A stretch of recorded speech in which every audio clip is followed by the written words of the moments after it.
Фотография всегда была и остается средством безграничных возможностей с самого первого дня ее изобретения в 1800-х годах. Камера позволила людям запечатлеть исторические моменты и изменить взгляд человечества на мир вокруг. Сегодня мы отдадим дань уважения увлекательной истории фотографии и науки о ней с помощью подборки снимков. Первая фотография запуска ракеты на мысе Канаверал. Середина прошлого столетия – начало космической гонки, поэтому премьерный фотокадр старта ракеты также принадлежит сокровищнице мирового фотоискусства. Шаттл называется «Бампер-2». Запущен он в июле 1950 года с космодрома на мысе Канаверал. На фото также видны другие фотографы, готовые сделать свои снимки. Первая цифровая фотография. Разрешение снимка 176 на 176 пикселей. Квадратное фото изначально было выполнено на пленку, а потом инженер фирмы Kodak Рассел Кирш в результате сканирования получил премьерный цифровой фотокадр. На снимке Уолден Кирш, сын инженера. Первая фотография с воздуха. Первая аэрофотография была сделана вовсе не с самолета, а с воздушного шара в 1860 году. На этом снимке изображен Бостон с высоты 609 метров. Фотограф Джеймс Блэк назвал фото «Бостон», каким его видят орлы и дикие гуси. Первая в мире фотография Солнца. Французские ученые физики Леон Фуко и Луи Физон изучали центр Солнечной системы большую часть своей научной карьеры. А когда появилась фотография, сделали первый снимок звезды, применив метод Даггера. Историческое достижение произошло 2 апреля 1845 года. Если присмотреться, можно увидеть несколько пятен на Солнце. Первая космическая фотография. Многие ученые утверждают, что немецкая ракета Фау-2 является ключевым изобретением в деле освоения космоса, включая орбитальный полет и высадку на Луну. Первая космическая фотография также сделана с помощью этой немецкой суперракеты 24 октября 1946 года. Ее запустили американцы на полигоне в Нью-Мексико, установив на ракету 35-миллиметровую камеру, которая делала снимки каждые 1,5 секунды. Данный фотокадр Земли выполнен на высоте 104 километра. Первая новостная фотография.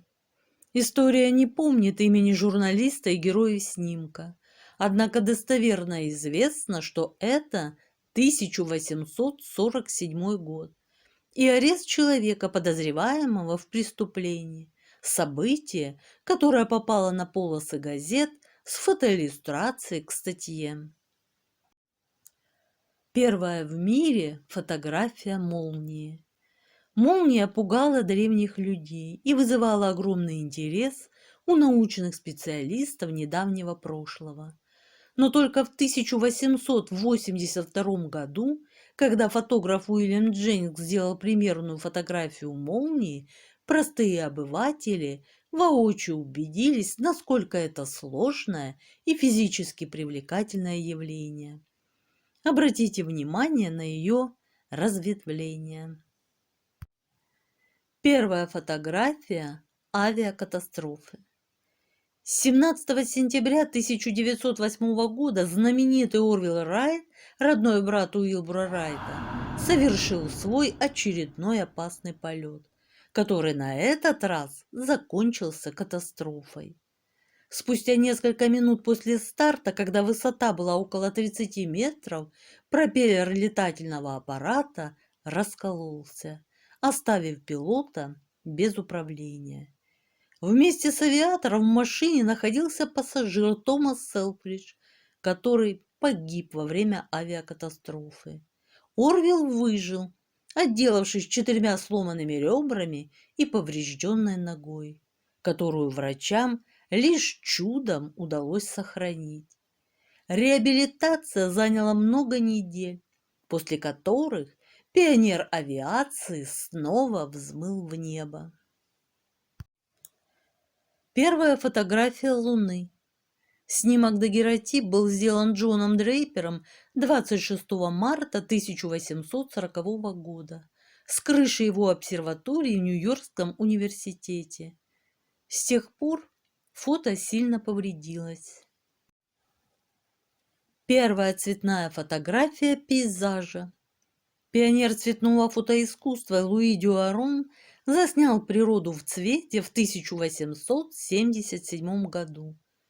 Пейзаж на фото – юг Франции, поэтому неудивительно, что название исторического фотокадра – «Пейзаж Южной Франции». Первая фотография Земли с Луны. Разумеется, для этой фотоистории сначала понадобилось придумать космический корабль и долететь до Луны. Остальное – дело техники, которая показала себя 23 августа 1966 года. Именно в этот день лунный зонд облетал вокруг спутника и сделал уникальный снимок Земли с Луны. Первая фотография торнадо. Расстояние до смерча 22 километра. Именно на столько километров от лютой стихии находился фотограф-любитель Адамс, простой фермер, вооруженный корпусной камерой.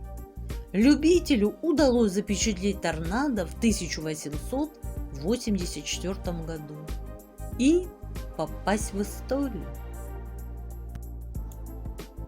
Первая фотография с Марса. Космический аппарат «Викинг-1» был запущен к Красной планете 20 августа 1975 года и после 10 месяцев полета начал передавать на Землю первые снимки диска Марса. Посадка планировалась на 4 июля в честь Американского дня независимости. Однако поверхность выглядела небезопасной для приземления, поэтому в НАСА решили перенести дату на 20 число. Именно в этот день 1976 года состоялось эпохальное событие – посадка космического аппарата на Красную планету, а на Землю отправились первые фотографии с Марса. Первая 3D-фотография американского президента. Барак Обама – любимец Америки.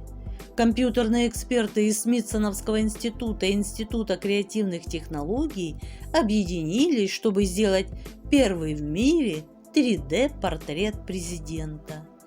Для съемки Барака Обамы использовались 8 спортивных камер и 6 широкоугольных. Затем снимок напечатали на 3D-принтере и выставили в Смитсоновском институте. Таким образом, увековечили политика в качестве первого президента, героя 3D-фотографии. Первое фото президента. Джон Куинси Адамс, 6-й президент США, стал первым президентом, запечатленным на фотографии.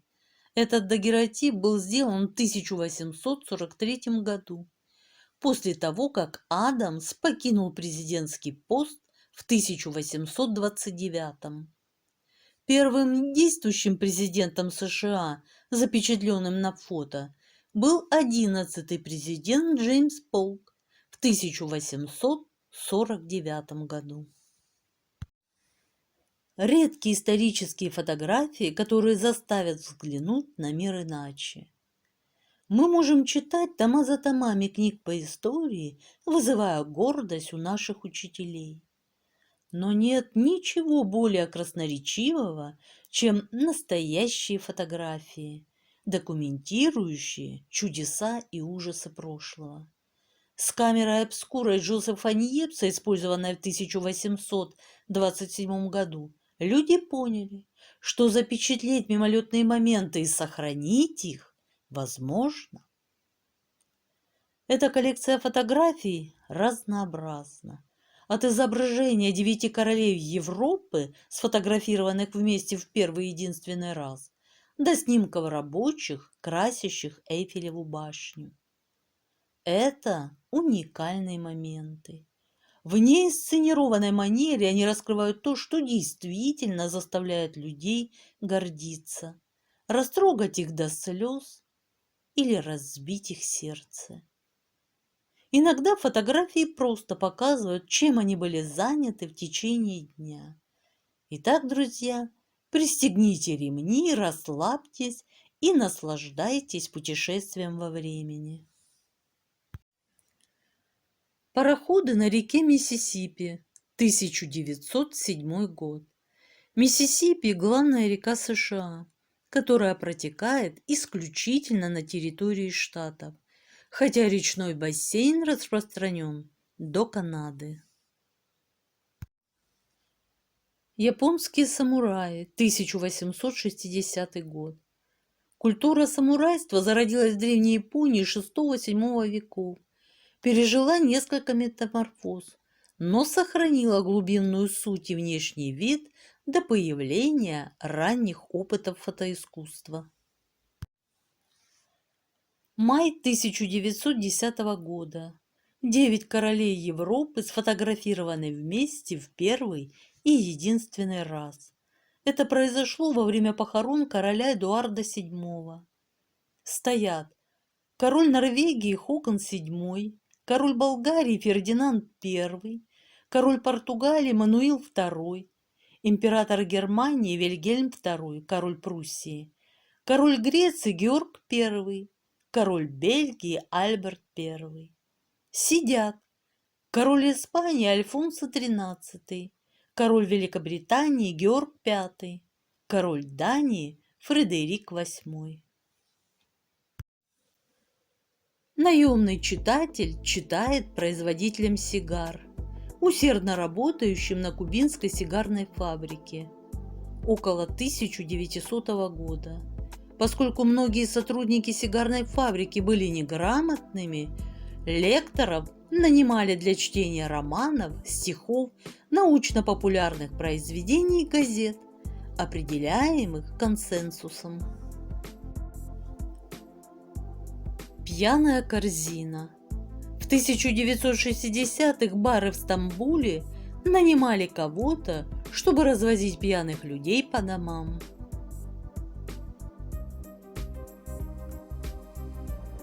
3 сентября 1967 года. День, когда Швеция перешла с левостороннего движения на правостороннее. Да, думаю, я бы в этот день просто осталась бы дома. Внутри самолета в 1930 году. Медсестра с больным ребенком во время эпидемии оспы. Вроцлав, Польша, 1963 год.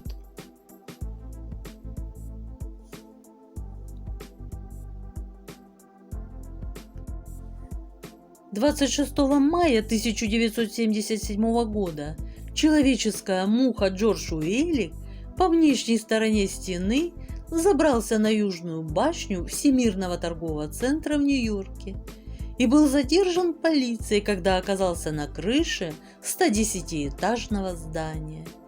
На восхождение Уиллик потратил 3,5 часа, после чего заплатил штраф за нарушение общественного порядка в размере $1 10 центов, по 1 центу за каждый преодоленный этаж.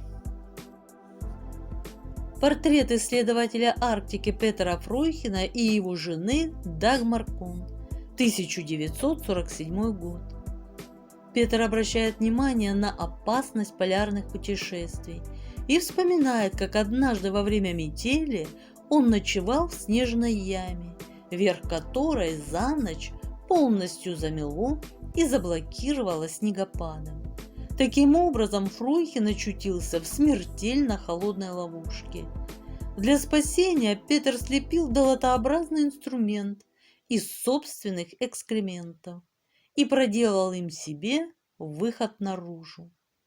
На этой фотографии у него нет ноги.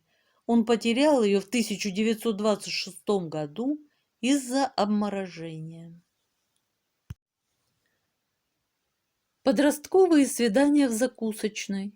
1950-е. Штаты.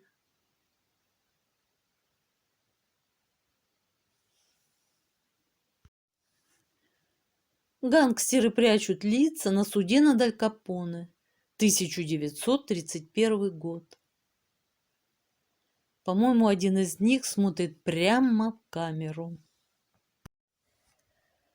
Пабло Эскобар с сыном у стен Белого дома. 1980 год. Амбициозный контрабандист Пабло Эскобар основал медельинский картель в конце 1970-х. Довольно быстро возвысился до уровня наркобарона и привлек внимание правоохранительных органов дома и за рубежом. Скоро за Эскобаром начнут охотиться полиция и спецназ. Но в 1980-м у будущего наркобарона номер один еще имелась возможность посетить Штаты и прогуляться по Вашингтону. Эрнесто Че Гевара наслаждается вкусным напитком. Не пламенные революционеры железной команданты, а простой латиноамериканский парень спасается от палящего зноя любимым напитком. ENIAC. Первый компьютер на планете. 1945 год. ENIAC – электронный числовой интегратор-вычислитель, считающийся дебютной попыткой человечества создать электронно-вычислительную программу для решения широкого спектра задач. Команда разработчиков Microsoft, 1978 год. Человек, чье имя среднестатистический обыватель ассоциирует с Microsoft, компьютерной революцией и верхними ступеньками списка богачей Forbes, в левом нижнем углу. Биллу Гейтсу здесь 23 года. Маргарет Гамильтон и рукописное навигационное программное обеспечение, которое она и ее команда создали для проекта «Аполлон», 1969. Полицейские Сан-Франциско ругают мужчину за то, что он не носил маску во время пандемии гриппа 1918 года. Луи Армстронг играет для своей жены. Египет, 1961 год.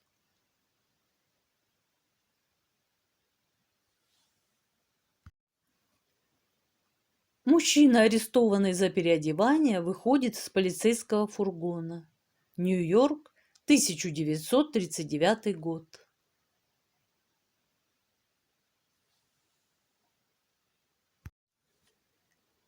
Фредди Меркьюри с матерью, 1947 год.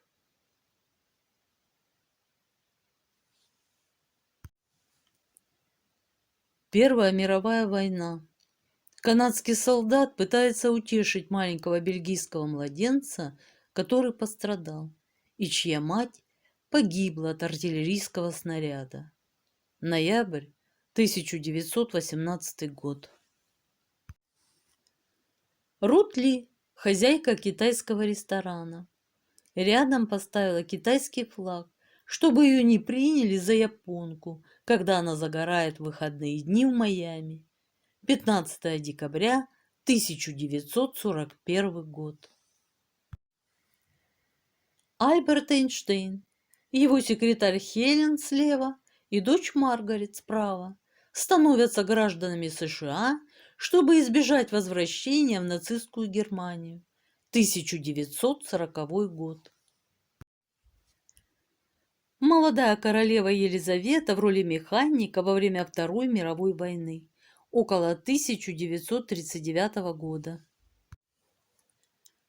Отец Анны Франк, Отто, повторно посещает чердак, где они прятались от нацистов. Он был единственным выжившим членом семьи. 1960. Огонь и ярость. Самолеты пролетают мимо Везувия в Италии, когда с вершины вулкана извергается лава и пепел.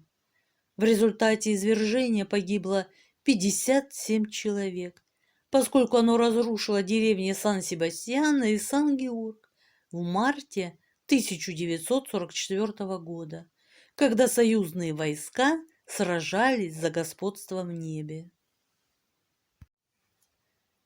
Уинстон Черчилль на пляже. В сознании простого обывателя знаменитый британский премьер-министр Уинстон Черчилль сохранился тучным и суровым. Но в жизни прославленного и вечно занятого политика случались и свободные деньки, когда национальный лидер выходил в люди. Строительство Берлинской стены, 1961.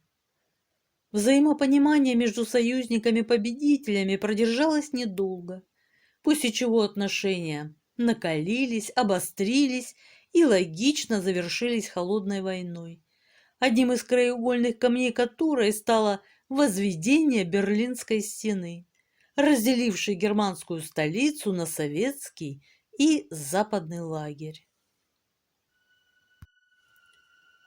Невероятная фотография немецкого солдата, идущего вопреки прямому приказу, чтобы помочь маленькому мальчику пересечь только что построенную Берлинскую стену, после того, как его разлучили с семьей. 1961 год. Падение Берлинской стены, 1989. Почти 30 лет простоял мрачный символ холодной войны, разделяющий Берлин и весь цивилизованный мир на коммунистов и капиталистов, пока в Союзе не наступила перестройка и начался развал социалистического лагеря. Немецкие социалисты потеряли власть в ГДР, и 9 ноября 1989 года стена пала под радостные возгласы с обеих сторон. Столовая для безработных и неимущих времен Великой депрессии. Грандиозный экономический кризис 1929-1939, тяжелейший и болезненный период охватывал 1929-1933 года и получил название Великой депрессии. Оставил миллионы людей без средств к существованию, и выжить порой помогали лишь общественные столовые для всех нуждающихся. На строительной площадке Эйфелевой башни, 1888. Упомянутый выше инженер-проектировщик стальных конструкций Эйфель создал множество знаковых сооружений, хотя в историю выдающийся парижанин вошел автором Эйфелевой башни. Изначально металлическую башню построили в качестве входной арки на Всемирную Парижскую выставку. Однако детище инженера-конструктора настолько сильно полюбилось парижанам, что в итоге временный монумент был усовершенствован и стал постоянным и наиболее узнаваемым символом французской столицы. Строительство статуи Христа Искупителя, 1920-е. Монумент Иисуса Христа в Рио-де-Жанейро является узнаваемым символом Бразилии, находится в списке суперпопулярных памятников планеты и ежегодно привлекает около 2 миллионов туристов. В 1920-е Рио был столицей Бразилии, и городские власти решили увековечить столетний юбилей независимости архитектурным шедевром. Строительные работы продолжались почти 10 лет и завершились в 1931. Высота монумента 38 метров, вес 635 тонн, а размах рук 28 метров. Строительство Диснейленда. И снова возвращаемся к современному чуду света, чьи филиалы по всему миру служат символами праздника и чистой детской радости. Столовая Диснейленда, 1961. Сказочным героям также нужно питаться, и на территории открывшегося 17 июля 1955 года парка аттракционов Диснейленда для посетителей и сотрудников работали замечательные кафетерии, где встречались подобные очереди.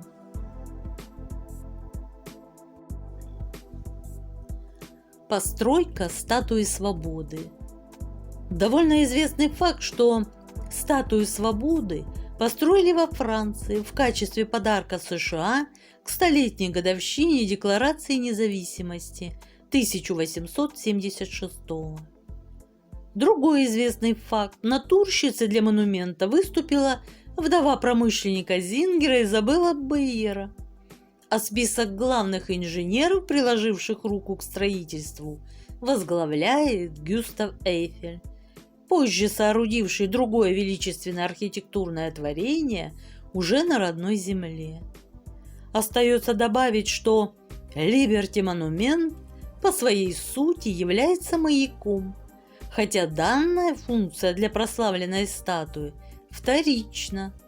Кстати, полное название нью-йоркской достопримечательности – «Свобода, озаряющая мир». Фотокадр возведения Манхэттенского моста. Стараниями Вуди Аллена и других американских режиссеров киноманы могут не знать название, но не спутают внешний вид Манхэттенского моста с любым другим. На карте мира висячий мост через Ист-Ривер, соединяющий Бруклин и Манхэттен, появился в 1909 и с тех пор пользуется громадной популярностью у горожан и гостей города. «Титаник» покидает порт Саутгемптона. Злополучный пассажирский лайнер обещал клиентам восхитительное трансатлантическое путешествие, а в реальности получился кромешный ад и страшная гибель для 1500 человеческих душ. Пережившие кораблекрушение пассажиры «Титаника» взбираются на палубу Карпатии, 1912 год.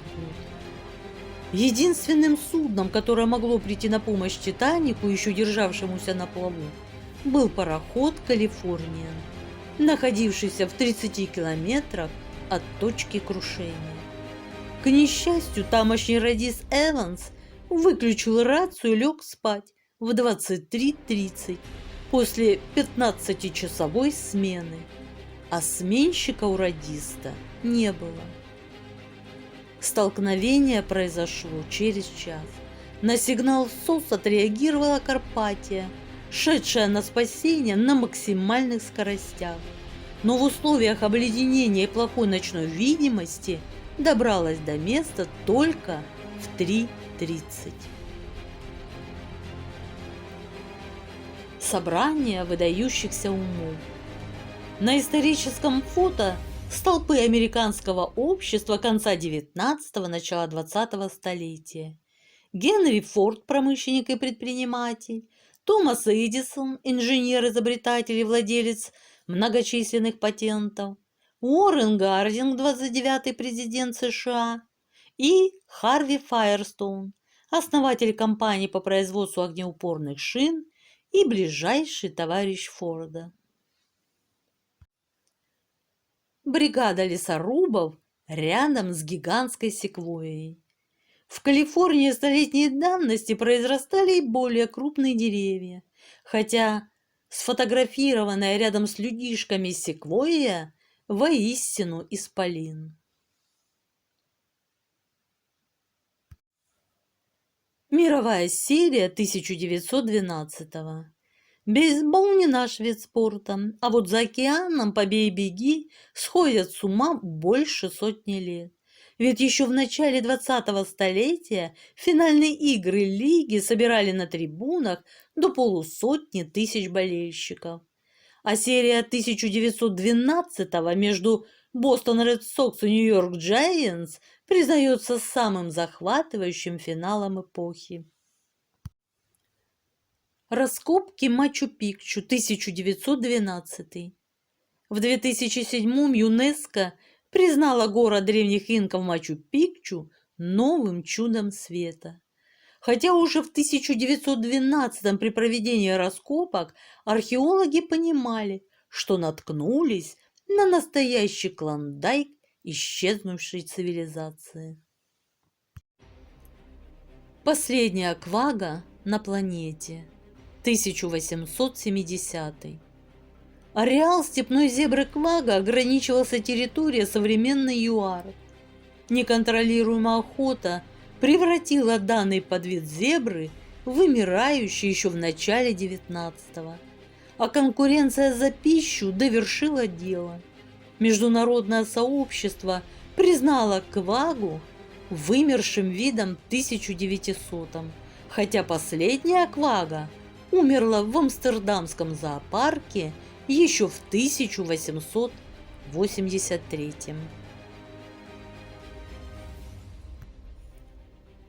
Последний тасманийский волк, 1933. На фотографии животное, которое содержалось в частном зоопарке города Хобарт, Австралия, штат Тасмания. Зверь скончался от старости в 1936 и считается последним представителем сумчатых волков. Хотя до сих пор существует теория, что волки могли выжить в глухих лесах Тасмании.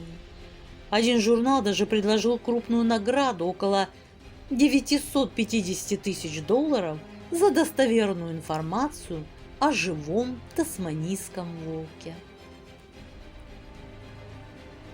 Хелен Келлер и Чарли Чаплин, 1919. Небольшой ликбез. Хелен Келлер – большой человек общественно-политической жизни США первой половине 20-го столетия. Лишившись зрения и слуха в 2-летнем возрасте, девочка не стала обузой для родителей, а прошла специальное обучение, закончила школу-университет и получила степень бакалавра, превратившись в лектора и политическую активистку. Жизнь Келлер была долгой и насыщенной, скончалась 1 июня 1968. Хотя уже в 1919 в Голливуде вышел немой фильм «Избавление», посвященный трудной судьбе Хелен. Чарли Чаплин не снимался в драме, но присутствовал на съемках практически каждый день, испытывая громадную симпатию к живому прототипу главной героини. Мартин Лютер Кинг убирает обгоревший крест с лужайки перед своим домом. 1960. Общественно-политическая деятельность знаменитого борца за гражданские права чернокожих сопровождалась постоянными бесчинствами и угрозами смерти со стороны противников. По примеру Махатмы Ганди, активист проповедовал не насилие, что еще сильнее злило и пугало оппонентов. Однажды словесные угрозы и подобные устрашающие акции, когда Кинг вместе с малолетним сыном вынужден очищать лужайку от вандализма, перерастут в реальное смертоубийство, и правозащитник погибнет от пули киллера.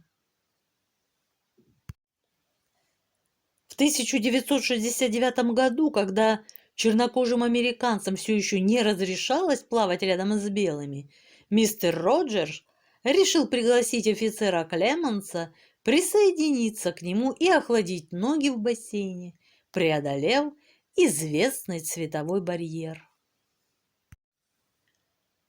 Мужчина едет в автобусе в Дурбане, предназначенном только для белых пассажиров, в знак сопротивления политике апартеида в Южной Африке. 1969 1986 год. Руби Бриджес – первая афроамериканка, посетившая начальную школу для белых на юге, 1960 год. Дэвид Исом, 19 лет, нарушил цветовую линию в отдельном бассейне во Флориде 8 июня 1958 года, в результате чего официальные лица закрыли объект.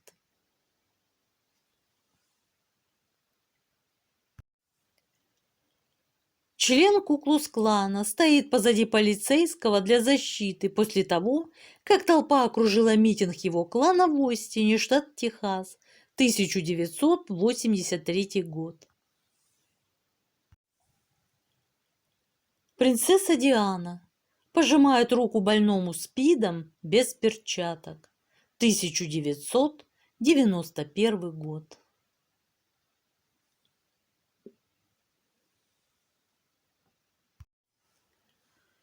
И еще немного редких исторических фотографий, на которых будто бы изображен другой мир.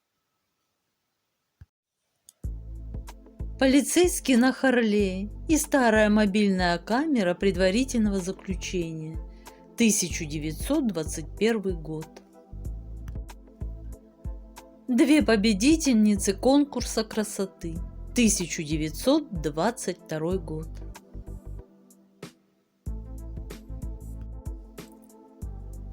Пара получает удовольствие от катания на канатной дороге воскресным днем, 1923 год.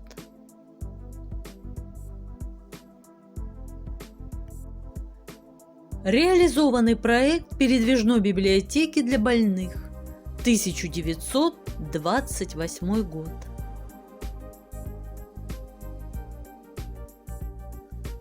Смотритель зоопарка помогает пингвину принять душ из лейки, 1930 год.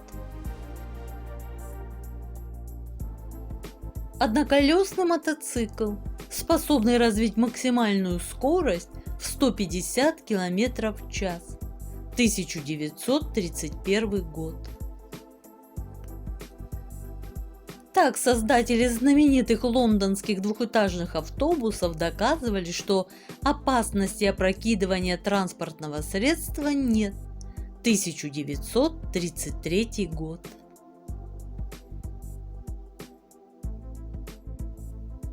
Модель «Лифт-гараж» в Чикаго, 1936 год.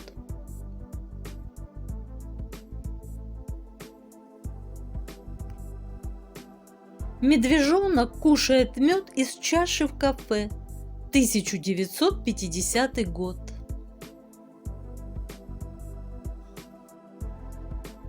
Вот они, уроки плавания из прошлого, 1930 год.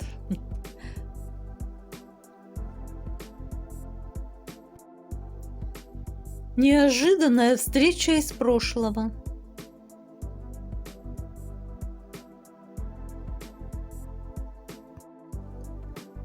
Тогда тоже умели делать невероятные фотографии животных.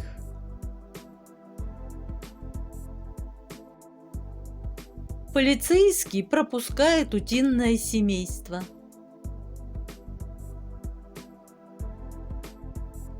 Кока-кола пришла во Францию.